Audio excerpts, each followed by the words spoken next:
ध्यान दीजिए, कल मैंने आपको टॉर्क को पढ़ाया था। टॉर्क होता है आर एफ साइन थीटा। कैसे आया, उसकी दो फॉर्म कराई। टॉर्क ज्यादा होने से टर्निंग इफेक्ट ज्यादा आता है। टॉर्क बढ़ाने के दो तरीके होते हैं, या तो आप एक्सिस ऑफ रोटेशन से दूरी को बढ़ा लो, किसकी दूरी को, जो फोर्स लगा रहे हो उसकी दूरी को बढ़ा लो, उस केस में भी आपका टॉर्क बढ़ जाएगा। दूसरा था कि या तो आप अपने द्वारा लगाए गए फोर्स को क्या करो, बढ़ा दो, तो भी टर्निंग इफेक्ट बढ़ जाएगा। मैंने बताया था आपको, नहीं जिसने किया वो वीडियो पक्का देख लेगा, बहुत अच्छी वीडियो है, आसान वीडियो, समझ में आ जाएगा। ठीक है भैया, तो अभी टॉर्क जो कंसेप्ट है वो आएगा ही आएगा आपका पेपर में। अब अगली बार मैं कराऊंगा रिवीजन में।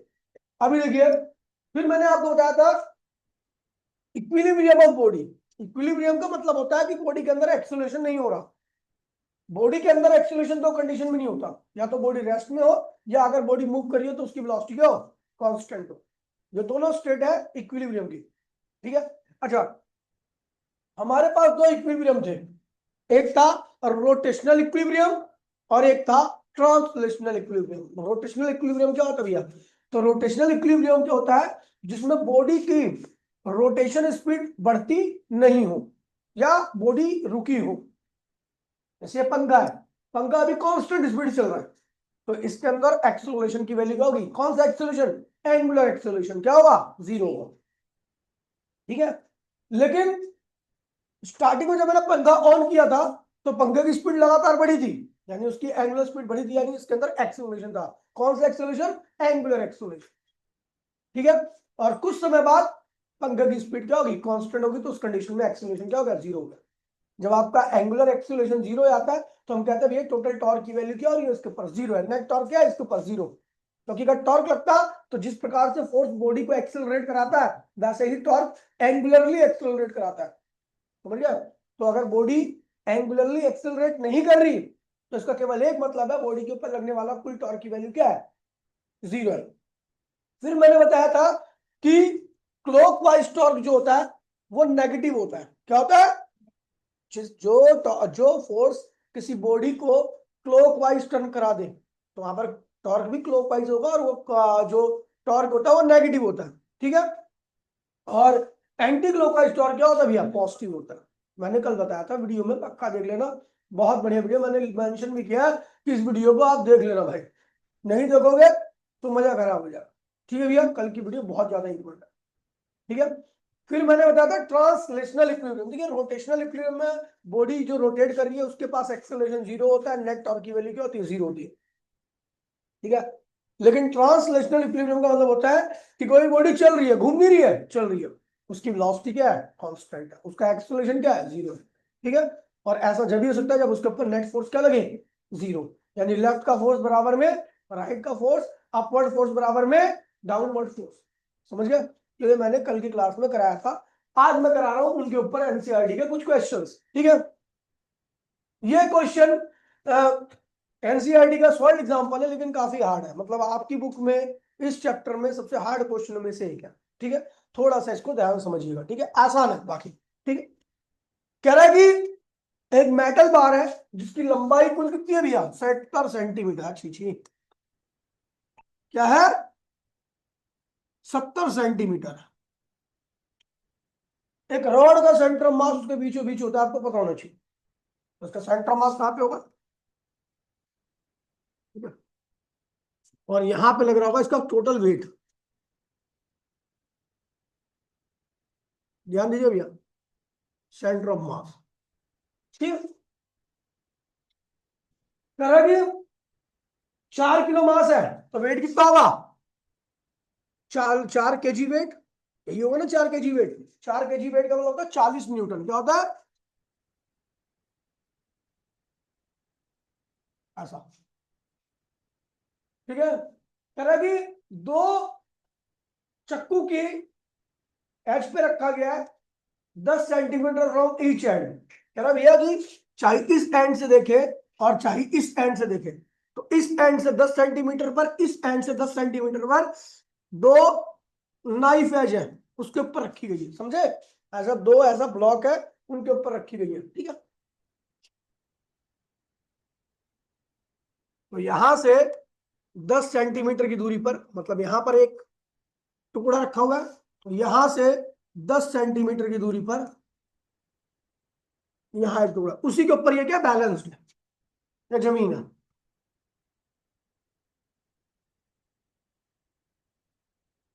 ठीक है, फिर क्या कह रहा है, कह रहा a load is suspended at 30 centimetre from one of and. कह रहा कि इस रॉड के ऊपर एक लोड भी लटका हुआ है, किसी एक एंड से लीजिए और उस एंड से 30 सेंटीमीटर की दूरी पर है। अच्छा ये कितना होगा, ये क्या होगा 35, ये क्या होगा 35, क्योंकि रोड की कुल लंबाई क्या है 70। तो कह रहा है चाहिए आप इस एंड से लो तो यहां पे होगा लोड, या इस एंड से लो तो यहां पे होगा लोड। तो भैया मैंने माना कि लोड यहां लटका हुआ है, लोड की मास कितना है, क्या है 6 kg, यानी 6 kg वेट क्या है, बोले तो 60 न्यूटन। दूरी कितनी है इसकी 30 सेंटीमीटर, क्या है। अच्छा जब ये ब्लॉक जो है इसके ऊपर ये फोर्स लग रहा है नीचे की तरफ, तो जाहिर सी बात है जहां पे रखा होगा वहां पे कांटेक्ट फोर्स आएगा नहीं आएगा, क्योंकि ये इसके और इसके कांटेक्ट में, ये लोड है इसका, तो ये एक्शन हो गया और यहां से क्या जाएगा, जहां पे कांटेक्ट होगा वहां पर रिएक्शन जाएगा। ठीक है, कांटेक्ट फोर्स। तो भैया हमने बना दिया कांटेक्ट फोर्स, एक कांटेक्ट फोर्स यहां पे है क्योंकि यहां से इसका कांटेक्ट है, तो इसे ले लीजिए R1। एक कांटेक्ट फोर्स यहां से है, उसको ले लीजिए R2। कोई दिक्कत नहीं है, चित्र बन के तैयार हो चुका है। ठीक है, अब हम इसको करेंगे सॉल्व।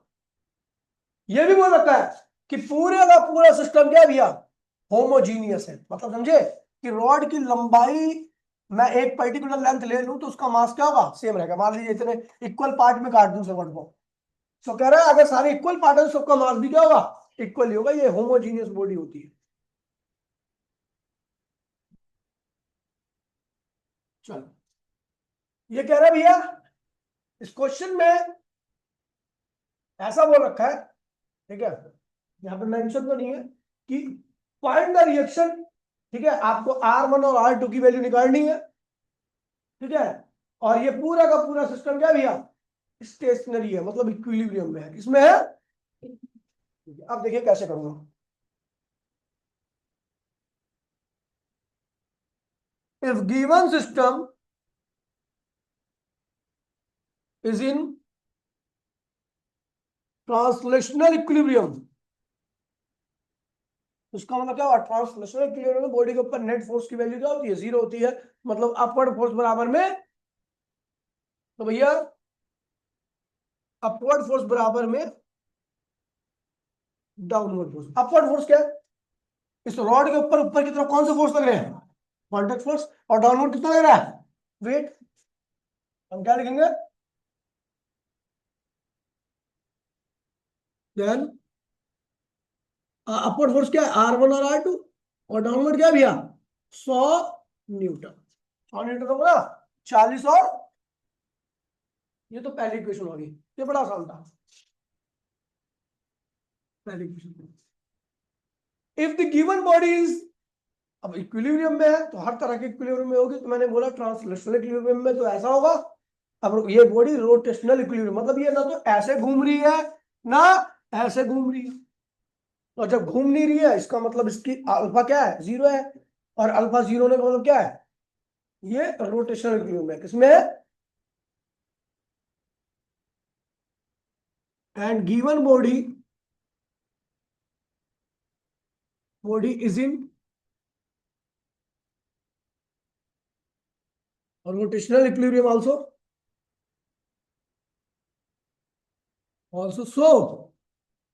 सो क्या होगा, क्लॉकवाइज टॉर्क बराबर में एंटी क्लॉकवाइज टॉर्क। ठीक है, जो क्लॉकवाइज टॉर्क है वो किसके बराबर होगा। अब एक चीज देखिए, क्लॉकवाइज टॉर्क कौन प्रोड्यूस कर रहा है। तो भैया देखिए जो सेंटर ऑफ मास है इसी को हम क्या ले रहे हैं, एक्सिस ऑफ रोटेशन, क्योंकि ये जो आपकी रॉड है वो घूम सकती है इस पॉइंट के अलॉन्ग फ्रीली। अगर मान लो आप उंगली लगा दो यहाँ पे और इस पे यहाँ पे ऐसे फोर्स लगा दो ऐसे, आप देखो ना, किसी बॉडी को, रॉड को घुमाना है तो आप करते कहाँ पे हो, कहाँ पे उंगली लगाओगे? सेंटर पे, उसके सेंटर ऑफ मास पे, और उसके बाद उसको घुमा दो। यानी यही क्या है इसका एक्सिस ऑफ रोटेशन है। ठीक है, तो एक्सिस ऑफ रोटेशन से क्लॉकवाइज टॉर्क की वैल्यू क्या क्या होगी?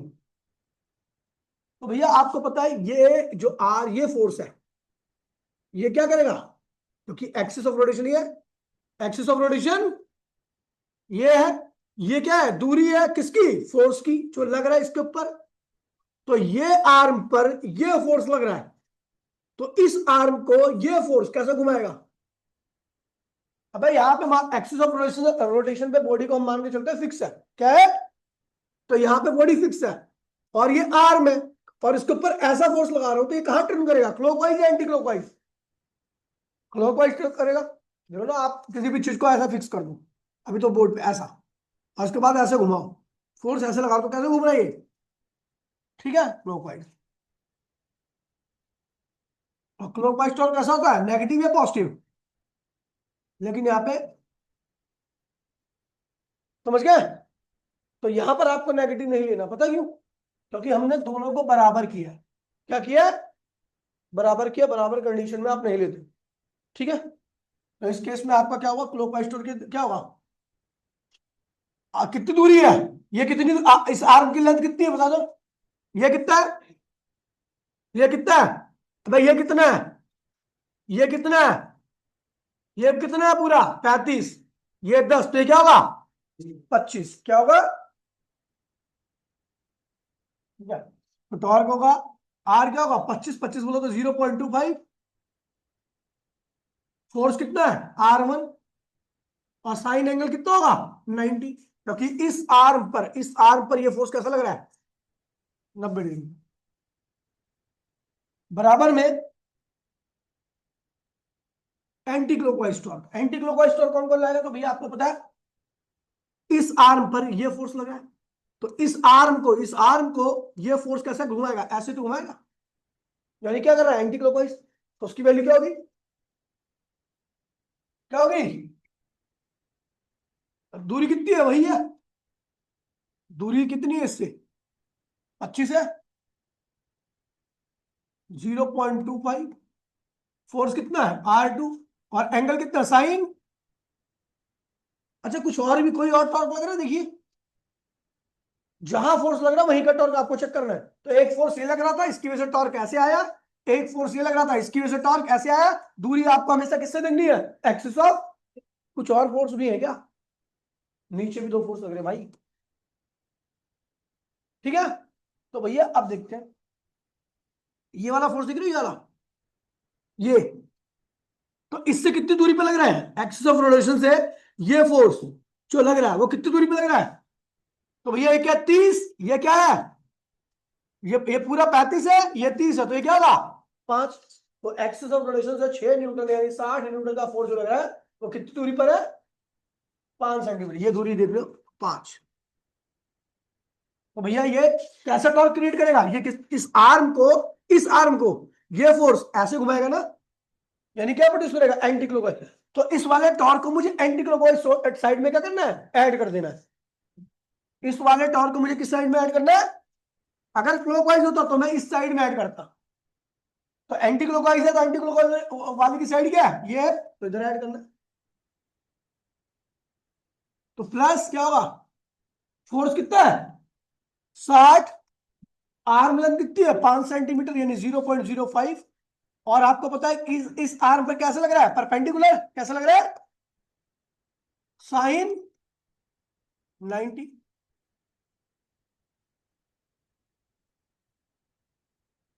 साइन 90। अच्छा, कुछ और भी फोर्स है बताइए, एक फोर्स और लग रहा है, ये लग रहा है 60 न्यूटन का, क्या लग रहा है, सॉरी 40 न्यूटन का, लेकिन 40 न्यूटन एक्सिस ऑफ रोटेशन पे ही लग रहा है। आप नेट को खोलना चाहते हो तो आप नेट पे ही अगर फोर्स लगाओगे तो वो नेट कभी नहीं खुल सकता, वो टर्न ही नहीं करेगा। अगर आपको टर्न कराना है या अगर ऐसा करना भी है, देखिए अगर आप किसी भी चीज को मान लो आपको दरवाजे घुमाना है, दरवाजे को खोलना है, तो आप कहाँ फोर्स लगाओगे, दरवाजे से जो हिंग्स है यानी एक्सिस ऑफ रोटेशन है उससे दूर। अगर आप हिंग्स पे ही लगाओगे दरवाजा कभी टर्न नहीं कर सकता।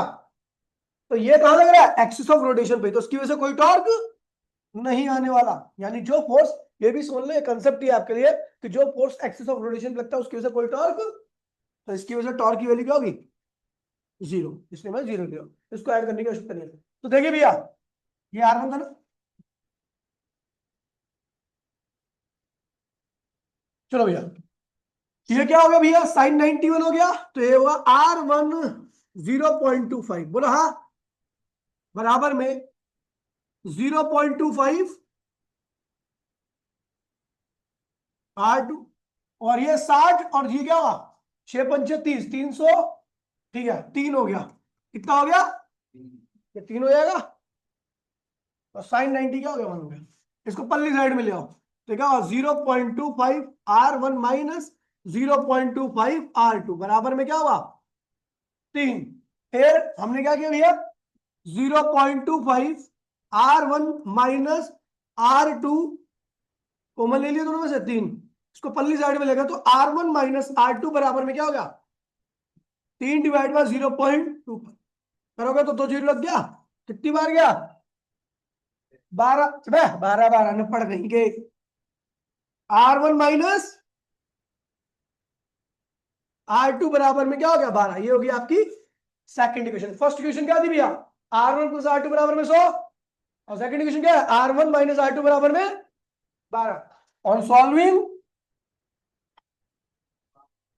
Solving first and second equation, देखिए बुक में 9.8 ले रखा है, हमने 10 लिया है, थोड़ी बहुत एरर आएगी तो समझ जाना, ठीक है।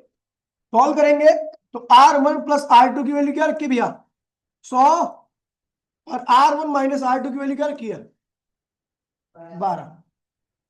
ये कट गया, तो R1 बराबर क्या हुआ, 50, ये क्या हुआ भैया, 112, तो R1 क्या आएगा, 56 न्यूटन, क्या आएगा, जब R1 56 है तो R2 कितना हुआ, 100 से मारा ना भैया, तो क्या आएगा, 44 न्यूटन।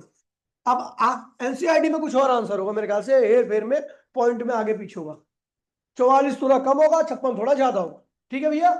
ये हो गया आपका आंसर, अच्छा क्वेश्चन था, बढ़िया क्वेश्चन था, 1 नंबर का।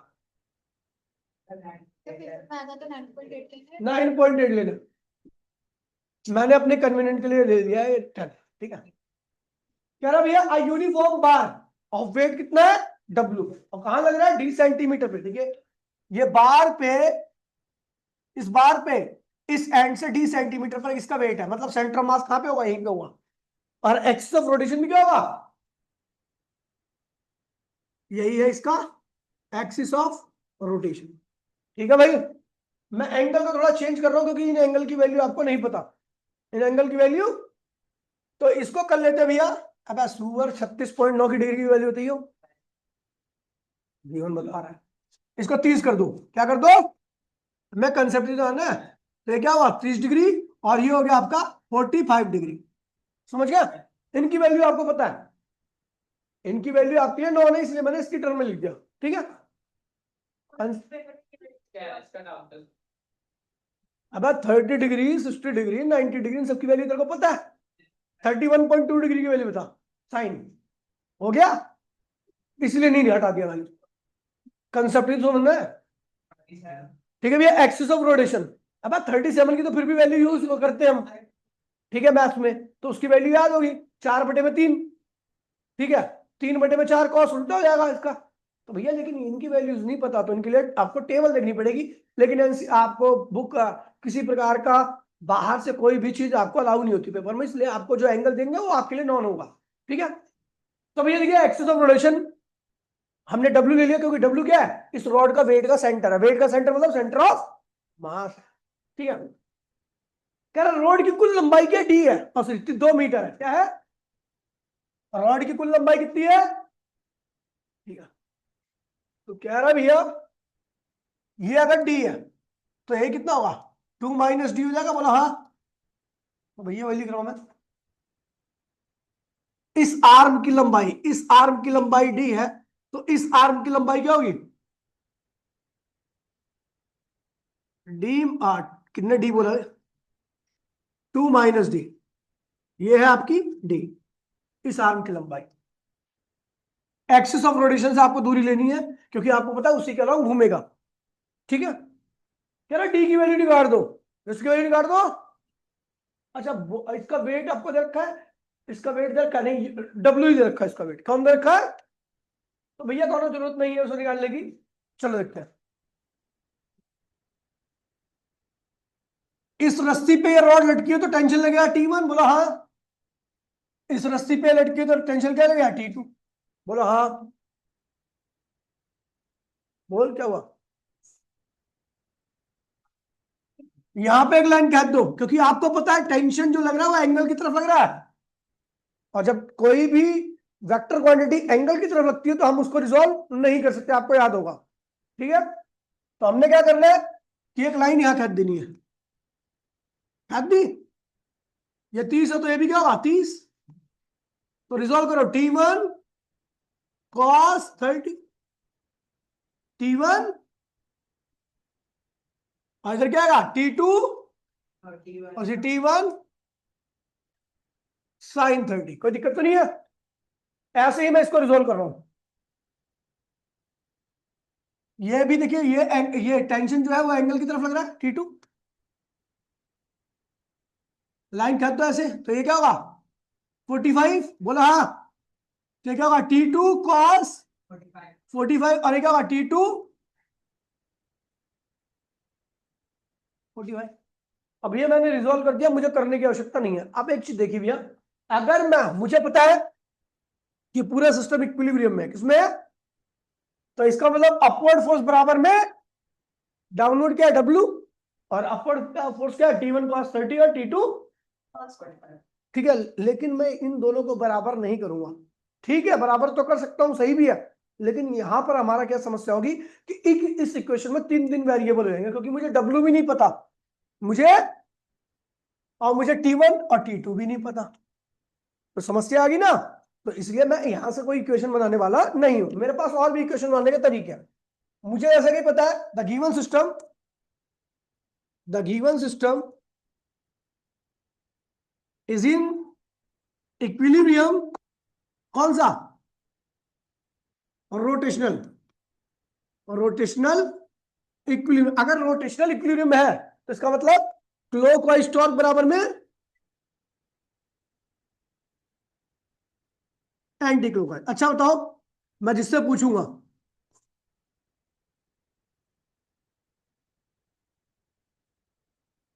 अच्छा आप बताओ कौन सा टॉर्क क्लॉकवाइज लग रहा है यहाँ पे?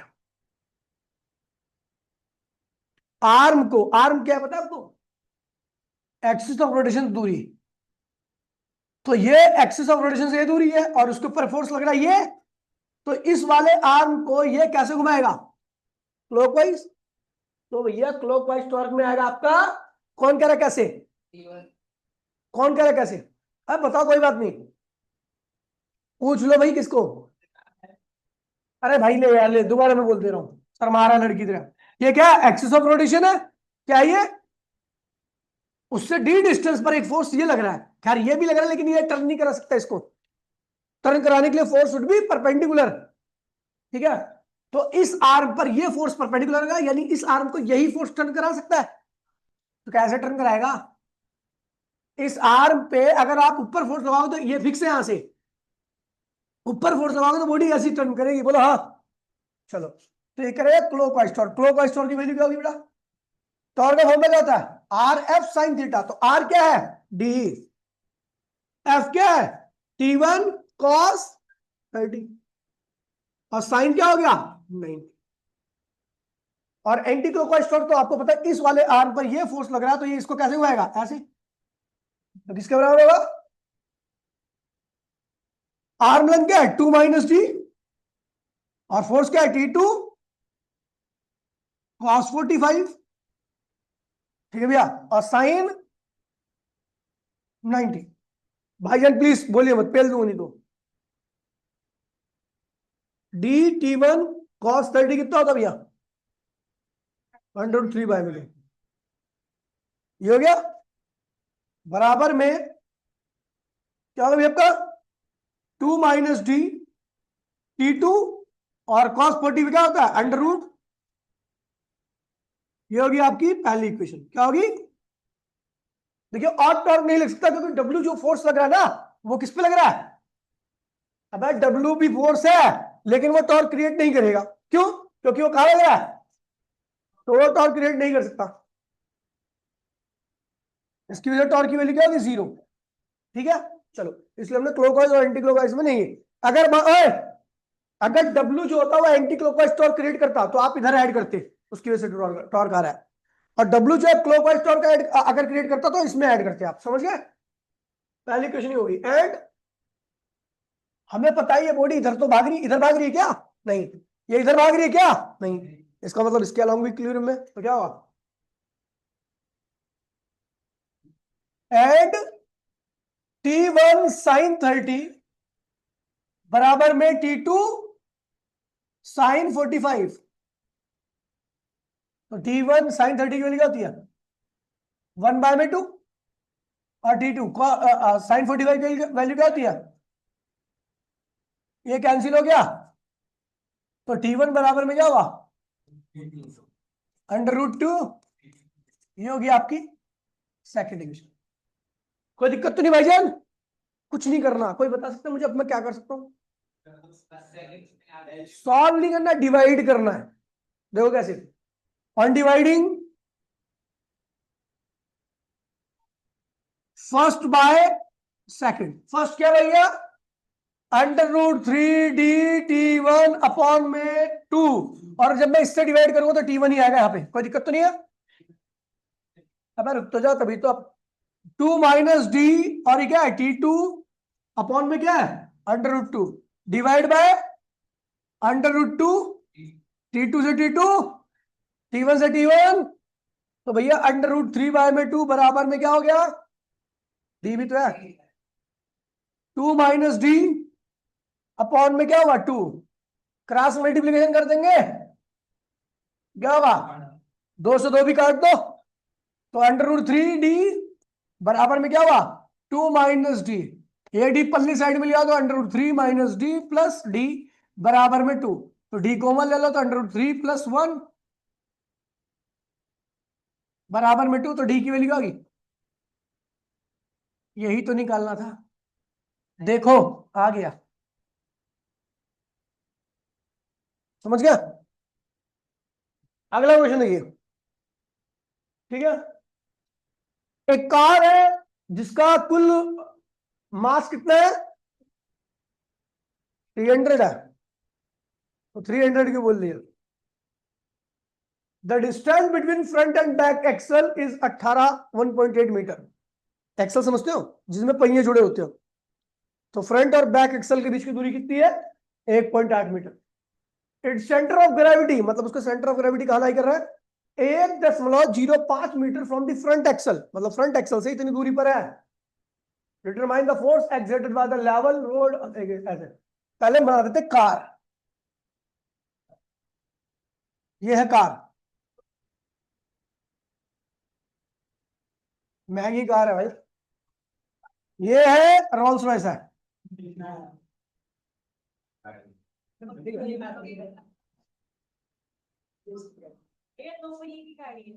जमीन पर क्या लगेगा? एक्शन।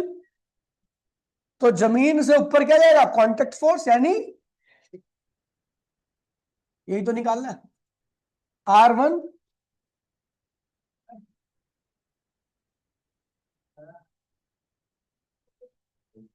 मैं सुअर दो कहां से बनाऊं वो? ठीक है, कह रहे इसके एक्सल के बीच की दूरी कितनी है? 1.8 मीटर। कह रहे इसका सेंटर ऑफ ग्रेविटी, यानी जो सेंटर ऑफ ग्रेविटी मतलब axis of rotation. Centre of gravity बोले तो एक्सिस ऑफ रोटेशन कितना है? 1.05 metre from behind the front axle. मतलब यहां पे इधर ये है एक्सिस ऑफ रोटेशन।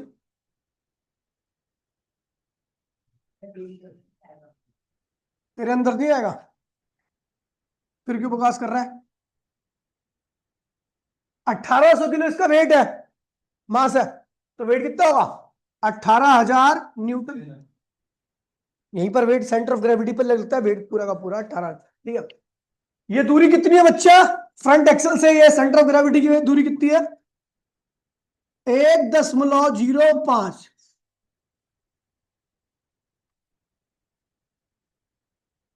तो बैक से कितनी होगी दूरी,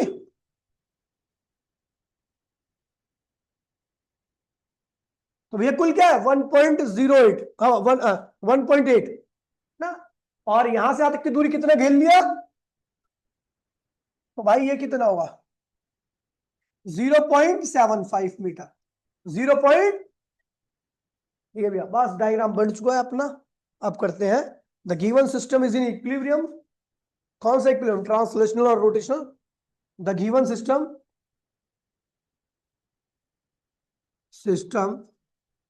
इज इन इक्विलिब्रियम, तो इक्विलिब्रियम है तो R1 प्लस R2 का सम किसके बराबर आएगा 1800, बोला हाँ 18, एंड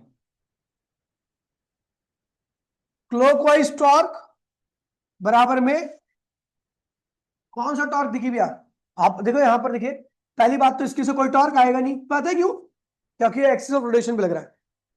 इस आर्म पर ये फोर्स ऐसे लग रहा है, तो कैसा टॉर्क आएगा एंटी क्लॉकवाइज, क्या आएगा, और इस आर्म पर ये फोर्स ऐसे लग रहा है, तो कैसे आएगा भैया, क्लॉकवाइज टॉर्क की वैल्यू बताओ, दूरी कितनी है 0.75, फोर्स कितना है R1, और साइन कितना है 90।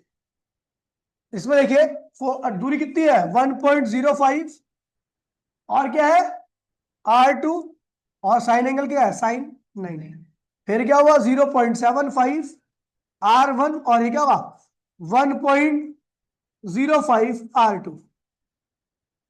सेकेंड इक्वेशन होगी है, पहली इक्वेशन दे रखी है, दूसरी इक्वेशन आपका आ गई है ऑन सॉल्विंग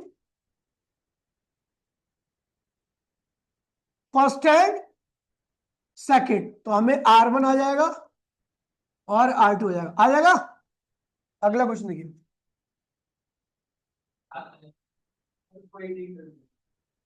अभी कंटाप मार दो, कल नया टॉपिक चालू करना है। कल कल तो निपटाना है इस चैप्टर को, परसों तक निपट जाएगा, परसों परसों यानी ट्यूसडे तक आपका चैप्टर निपट जाएगा, ठीक है। देखिए भैया क्या रहे, दी HCl मॉलिक्यूल हाइड्रोक्लोरिक मॉलिक्यूल है, दो एटम से मिलकर बनी है, थोड़ा स्लो सा हो गया ना, मैं स्लो चल रहा हूं ना, अभी क्वेश्चन का शुरू में तेज रुक जा, कमजोरी से तो उतने में तो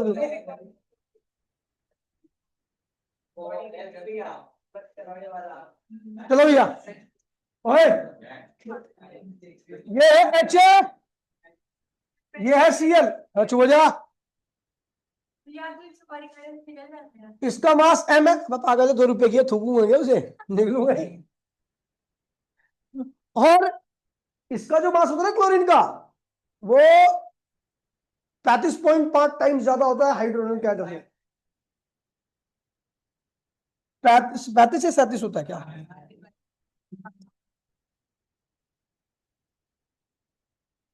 मतलब हाइड्रोजन का मास मैंने M ले लिया, तो क्लोरीन का मास क्या होगा,